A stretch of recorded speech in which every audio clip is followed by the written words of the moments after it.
ভাইয়ার হাজিরিন, আজকে সংক্ষিপ্তভাবে আমরা আলোচনা করব মূর্তি এবং ভাস্কর্য নির্মাণের ব্যাপারে ইসলাম কি বলে।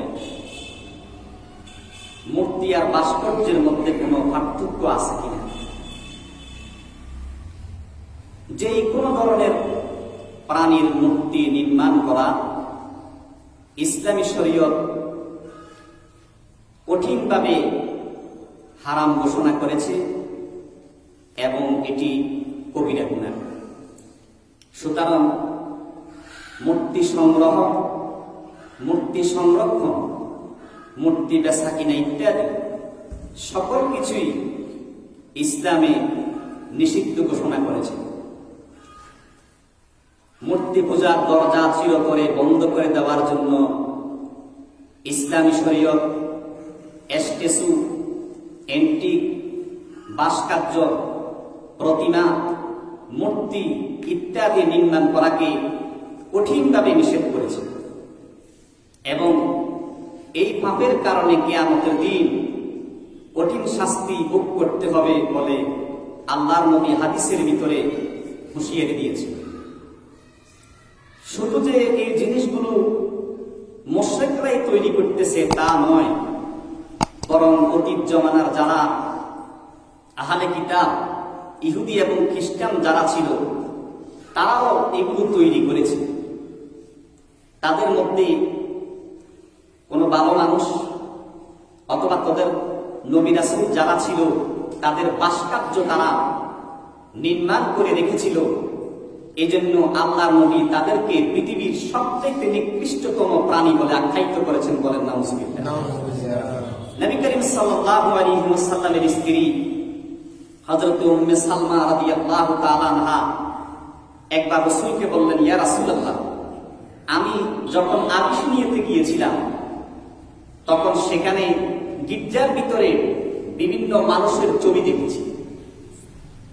আল্লাহ রাসূল বললেন, হ্যাঁ তুমি ঠিকই দেখছো। ওই ইহুদি খ্রিস্টানদের ভিতরে কোনো আল্লাহওয়ালা মানুষ যদি কোনো মারা যাইত তখন তারা তার ছবি নির্মাণ করে রাখত। এজন্য আল্লাহ নবী তাদেরকে বদদুয়া দিয়েছেন, আল্লাহ তাদেরকে লানত দিয়েছেন, আল্লাহ রাসূল তাদেরকে লানত দিয়েছেন। এবং যারা মূর্তি, প্রতিমা, এই ভাস্কর্য যারা নির্মাণ করবে কিয়ামত পর্যন্ত তাদের উপরে আল্লাহর লানত বর্ষিত হইতে থাকবে। বলেন নাউজুবিল্লাহ। মূর্তি পূজার কথা তো বলাই বাহুল্য, মূর্তি নির্মাণ করাও কোন কোন পর্যায়ে মানুষকে কুফুরের দিকে নিয়ে যায়। কেউ কেউ আবার মূর্তি এবং ভাস্কর্যের মধ্যে বিধানগত পার্থক্য দেখাতে চান। এটা চরম নির্বুদ্ধিতা, চরম বোকামি এবং কর্কশতার কারণ ছাড়া আর কিছুই নয়। ইসলামে ভাস্কর্য এবং মূর্তি উভয়টি পরিপূর্ণভাবে পরিত্যাজ্য। পবিত্র কোরআন এবং হাদিসে এই বিষয়ে যতগুলো শব্দ এসেছে এই সবগুলো শব্দই মূর্তি এবং ভাস্কর্যকে অন্তর্ভুক্ত করে। আল্লাহ রাব্বুল আলামিন কালামে হাকিমের ভিতরে বলেছেন, ফাজতানিবু রিজসা মিনাল আওসান ওয়াজতানিবু কাওলা যুর। তোমরা মূর্তি পূজার নাফাকি থেকে তোমরা বেঁচে থাকো এবং মিথ্যা কথা বলা থেকে তোমরা বেঁচে থাকো। এখানে যে রিজসুন যে আরবি শব্দটা এসেছে, এই শব্দটার অর্থ হচ্ছে সকল রকমের নাফাকি, সকল রকমের নোংরামি। সুতরাং এই মূর্তি এবং মূর্তিকে কেন্দ্র করে যত কিছু নির্মাণ করা হয় সব কিছু পরিত্যাগ করতে হবে। এটাই হচ্ছে একমাত্র ঈমানের দাবি। আল্লাহ রাব্বুল আলামিন কালামে হাকিমের ভিতরে কাফেরদের অবস্থা বর্ণনা করেছেন। অকালু লা তাযারুন্না আলিহাতাকুম ওয়ালা তাযারুন্না ওয়াত্তান ওয়ালা সুআআন ওয়ালা ইয়াগুসা ওয়া ইয়াউকা ওয়া নাসরা। নূহ আলাইহিস সালামের জাতিদের মধ্যে যারা সামাজিক নেতৃস্থানীয় মানুষ ছিলেন, সামাজিক মানুষ ছিলেন, সমাজকে যারা নেতৃত্ব দিতেন, তারা তার জাতিদেরকে গোমরাহ করার জন্য বলেছিল যে লা তাযারুন্না আলিহাতাকুম, তোমরা তোমাদের ইলাহগুলোকে, এই মূর্তিগুলোকে তোমরা বর্জন করিও না। নাউজুবিল্লাহ। এগুলোকে বর্জন করিও না তোমরা, এগুলো নির্মাণ বর্জন করিও না। বিশেষ করে তারা সামাজিক লোকেরা বলছিল তার জাতির লোকদেরকে, লা তাজারুন্না ওয়াত্তান, 5টা দেব দেবীর মূর্তি তোমরা বর্জন করিও। এই 5টা দেবতার নাম, তাদের কার্যকলাপ আল্লাহ কোরআনে সূরা নূহের ভিতরে উল্লেখ করে দিয়েছে। ওয়াত নামক একটা প্রতিমা ছিল তাদের, সূরা ছিল, ইয়াকুত ছিল, ইয়াহুক ছিল, নসর ছিল, এগুলো ছিল বড় বড় তাদের দেবদেবী। বিভিন্ন সম্প্রদায়ের লোকেরা এগুলো বানাইয়া তাদের পূজা করত এবং এই দেবদেবীগুলো তারা বিভিন্ন রকমের আকৃতি দিয়েছে। যেমন ওয়াত নামক যে দেবতারা তাদের ছিল, এটা তারা পুরুষের আকৃতি দিয়েছিল। সূরা নামক যে দেবতাটা ছিল, এটা তারা মহিলাদের আকৃতি দিয়েছে। ইয়াগুস নামক যে দেবতাটা ছিল, এটা তারা বাঘের আকৃতি দিয়েছে। ইয়াহুক নামক যে দেবতা ছিল, এটা তারা ঘোড়ার আকৃতি দিয়েছিল। নসর নামক যে দেবতা তাদের ছিল, এটা তারা শকুনের আকৃতি দিয়েছিল। আজকে দেখেন যে সমস্ত মুশরিকরা এই দেব দেবীদের পূজা করে, দেখবেন তারা যে দেব দেবীগুলো বানায়, এগুলো কোনটা বাঘের স্বরূপ আছে কিনা বলেন, কোনটা বালকের স্বরূপ, কোনটা সিংহের স্বরূপ, কোনটা ঘোড়ার স্বরূপ, অনেকগুলো হাত আছে। তাইলে বোঝা যাচ্ছে যে এই দেব দেবীগুলো বর্তমানে যারা পূজা করতেছে, এটা কিন্তু তারা ওই জমানাতে যে পূজা শুরু হয়েছিল এখনো তাদের ভিতরে সে সিলসিলা রয়ে গেছে, ঠিক কিনা? এটা ইসলাম এটাকে সম্পূর্ণ হারাম ঘোষণা করেছে এবং এগুলো বানানো, এই মূর্তি ভাস্কর্য বানানোকে কোরআনে কারীম সুস্পষ্ট প্রস্পষ্টতার কারণ হিসেবে উল্লেখ করেছে। আল্লাহর পয়গম্বর হযরত ইব্রাহিম আলাইহিস সালাম আল্লাহর কাছে যতগুলো দোয়া করেছিলেন, তার মধ্যে একটা দোয়া ছিল, রব্বি রব্বি জাআল হাযাল বালাদা আমিনা ওয়াজনুবনি ওয়া বানিয়া আন না'বুদাল আসনাম। আল্লাহ তাআলা আমার এই মক্কা নগরীটাকে আপনি নিরাপদের নগরী বানিয়ে দেন এবং আমাকে, আমার সন্তানগুলোকে মূর্তি পূজা থেকে আমাদেরকে বাঁচিয়ে রাখুন। দেখেন আল্লাহর একজন পয়গম্বর মূর্তি পূজা থেকে বাঁচার জন্য আল্লাহর কাছে দোয়া করছে। আল্লাহর পয়গম্বররা তো কোনোদিন মূর্তি পূজা করতে পারেন না, কিন্তু তারপরেও এরকম একটা কাজটা কত রকমের জঘন্য, এই জঘন্য কাজ থেকে বাঁচার জন্য তিনি গোটা পৃথিবীর সমস্ত মানুষ যেন মূর্তি পূজা থেকে বেঁচে থাকে, এই জন্য তিনি এই শিক্ষা এখানে দিয়েছেন। তিনি বলেছেন, রব্বি ইন্নাহুন্না আদলালনা কাসীরাম মিনান নাস। আয় আল্লাহ তাআলা, এই মূর্তিগুলো যেগুলো বানাইয়া মানুষ পূজা করে, তাদের কাছে মাথা নত করে, তাদের কাছে সাহায্য চায়, এরা তো হাজার হাজার মানুষকে কষ্ট করে নিয়ে তাদেরকে জাহান্নামের দিকে নিয়ে যাচ্ছে, বলেন না? এবং মূর্তি এই ভাস্কর্যগুলো নির্মাণ করা এটা মিথ্যার উৎস। আল্লাহর কোরআন বলতেছে, ইন্নামা তা'বুদুনা মিন দুনিল্লাহি ইনাসা ওয়া তাখলুকুনা ইফকা। তোমরা তো আল্লাহকে বাদ দিয়ে প্রতিমাগুলো তোমরা পূজা করো, আর এই প্রতিমাগুলো পূজা করতে করতে তোমরা মিথ্যাটাকে তোমরা আবিষ্কার করে ফেলেছো, বলেন না? কোন মানুষকে স্মরণীয় করে রাখার জন্য ভাস্কর্য নির্মাণ করার কোন প্রয়োজন নেই। আল্লাহর পয়গম্বর হযরত মুসা আলাইহিস সালাম, এই পৃথিবীতে ওনার কোনো ভাস্কর্য নাই, কিন্তু কিয়ামত পর্যন্ত কোটি কোটি মানুষরা ওনাকে শ্রদ্ধার সাথে স্মরণ করতে থাকবে, ঠিক কিনা? আপনি দেখেন পৃথিবীতে ফেরাউন, এই ফেরাউনের দেহটা কিন্তু এখনো পৃথিবীতে আছে, মিশরের জাদুঘরে তার দেহটা এখনো আছে, কিন্তু কোটি কোটি মানুষেরা কিয়ামত পর্যন্ত তাদের অন্তর থেকে ধিক্কার আর ঘৃণা বর্ষণ করতে থাকবে, ঠিক কিনা? এই পৃথিবীর সবচেয়ে সফল যেই মানুষটা নবী মুহাম্মদ রাসূলুল্লাহ সাল্লাল্লাহু আলাইহি ওয়াসাল্লাম, সবচেয়ে আদর্শবান মানুষ। আল্লাহ রাসূল কি পৃথিবীতে কোনো মূর্তি আছে?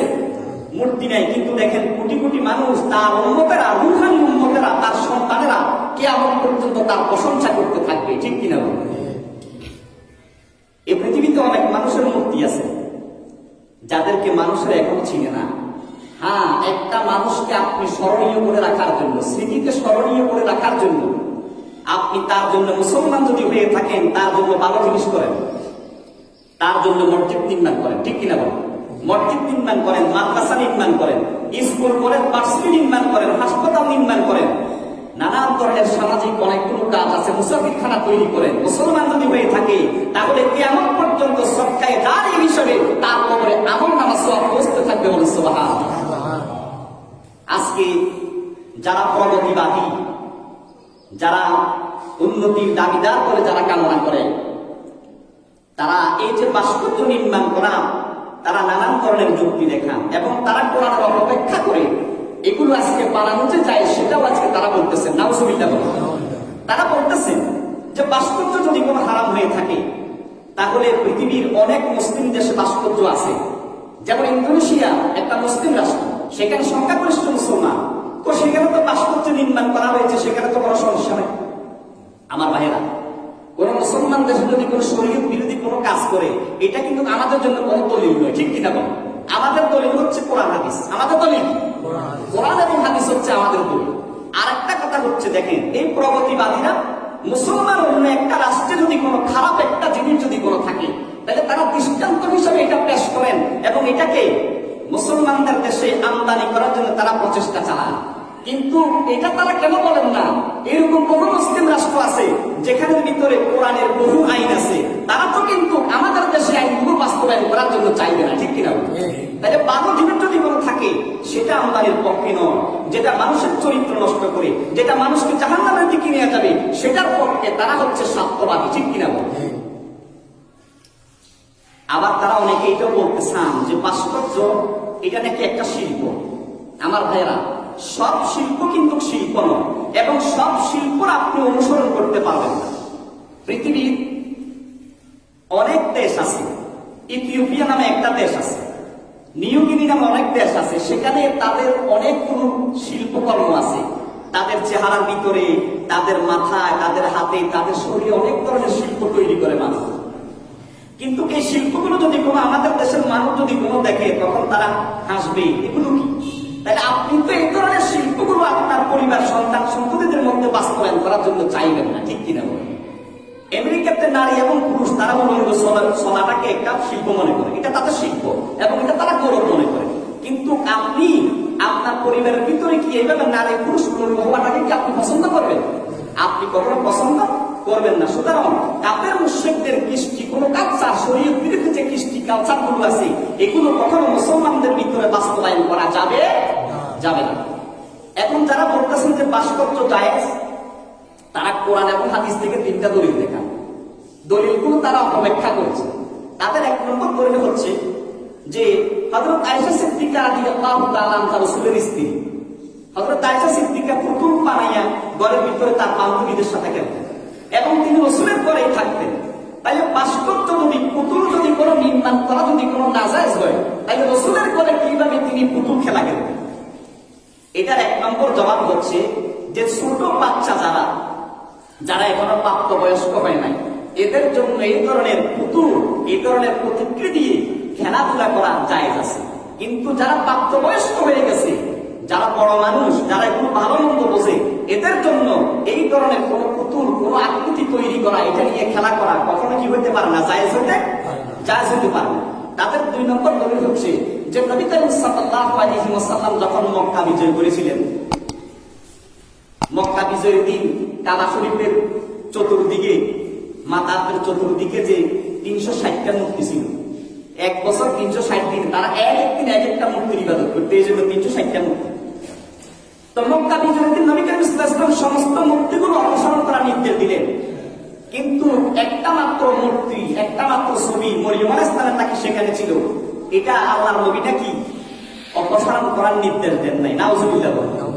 এটা মিথ্যা কথা, চরম। হাদিসের ভিতরে এরকম সহিহ কোনো কথা পাওয়া যায় না, বরং তারা ইসলামের ভিতরে এই কথাটা ঢুকিয়ে দিয়ে ইসলামের অপব্যাখ্যা করে মানুষকে বিভ্রান্ত করার চেষ্টা করেন, ঠিক কিনা?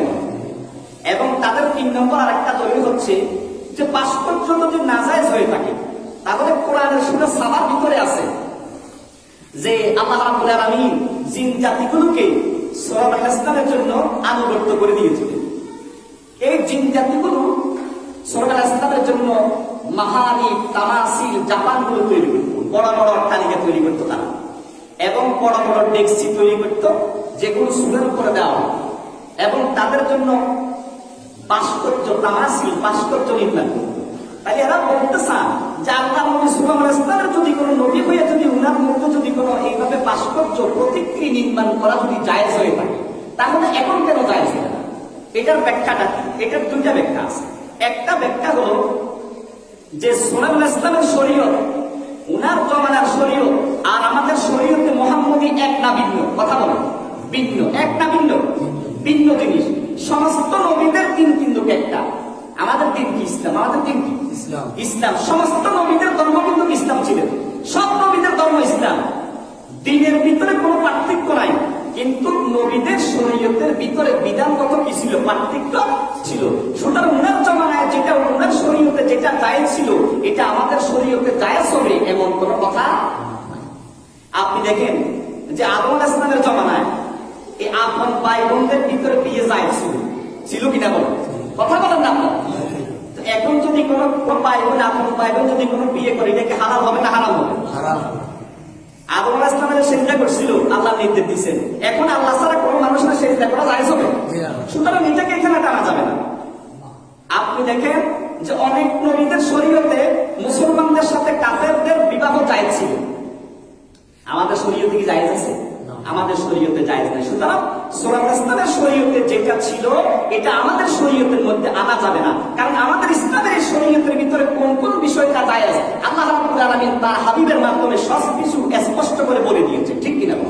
এখানে আরেকটা ব্যাখ্যা হচ্ছে যে জিন জাতিরা সুলাইমান ইসলামের জন্য যে ভাস্কর্যটা বানাইল, তামাসিল কোরআনের ভাষায় আপনারা যে কেউ কোরআনের ভিতরে তাফসীরটা করে দেখতে পারেন, সূরা সাবার 13 নম্বর আয়াতের ভিতরে বিস্তারিত সেখানে বর্ণনা আছে। এখানে যে আকৃতিগুলো নির্মাণ করতে, সে আকৃতিটা আসলে কোনো প্রাণী জগৎ আকৃতি ছিল না, একটা ব্যাখ্যা। অর্থাৎ যেগুলো জড় পদার্থ ছিল, এই সমস্ত জিনিসের আকৃতি ছিল। সুতরাং ইসলামী শরীয়তের ভিতরে ভাস্কর্য কোন প্রতীক নির্মাণ করা, ইসলাম এটা কখনো কি দিতে পারে না, অনুমতি দিতে পারে না। এই জন্য আমার ভাইয়েরা, এগুলোকে আমাদেরকে বর্জন করতে হবে, আমাদের ঈমানটাকে রক্ষা করতে হবে। আমল যাই হোক না কেন, যদি বাতিলের পক্ষে যদি কোনো অবস্থান নিই, সেটাকে যদি কোনো সমর্থন করি, কোরআন এবং হাদিসের যদি কোনো বিরোধিতা করি, তাকে পক্ষান্তরে আল্লাহ এবং রসুলের বিরোধিতা করা হয়। ওলামায়ে কেরামের বিরোধিতা করা মানে আল্লাহর বিরোধিতা করা, রসুলের বিরোধিতা করা, ইসলামের বিরোধিতা করা। আর এটা করলে আপনার আমার ঈমান নষ্ট হয়ে যাবে, আমাদের জন্য জাহান্নাম প্রস্তুত হয়ে আছে, ঠিক কিনা বলেন? ঈমান নষ্ট হতে দেওয়া যাবে না। দুনিয়ার সবকিছু আমরা ছাড়তে রাজি, কিন্তু ঈমান কি করা যাবে না? নষ্ট করা। আর এক শ্রেণীর বন্ড আলেম